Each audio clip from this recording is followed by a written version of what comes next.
बिस्मिल्लाहिर्रहमानिर्रहीम।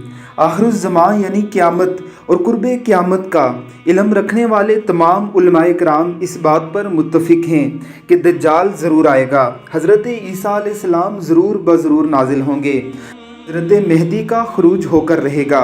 सैयदा आयशा तय्यबा ताहिरा से आने वाली एक रवायत के मुताबिक हज़रत आयशा रो रही थी। रसूलुल्लाह सल्लल्लाहु अलैहि वसल्लम की वजह पूछने पर आपने फरमाया कि आपने जो कुर्बे क़यामत और दज्जाल का ज़िक्र किया है उसकी वजह से बेइख्तियार रोना आ जाता है। आपने फरमाया कि अगर वो मेरी ज़िंदगी में आया मैं तुम सब की तरफ से उसके लिए काफ़ी हो जाऊंगा, यानी मैं उसे कत्ल कर डालूंगा।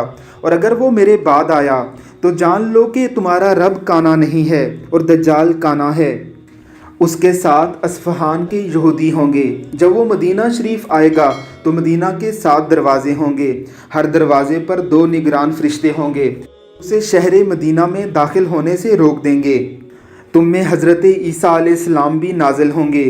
वो उसे मुकाम लुद जो फ़लस्तीन की एक बस्ती है वहाँ पर कत्ल कर देंगे और 40 साल तक ज़मीन पर हुकूमत करेंगे। मुफ्ती अब्दुल वाहिद साहब इस वक्त मुकाम लुद पर मौजूद हैं। ज़रा देखिए उनकी ये इन्फॉर्मेटिव वीडियो।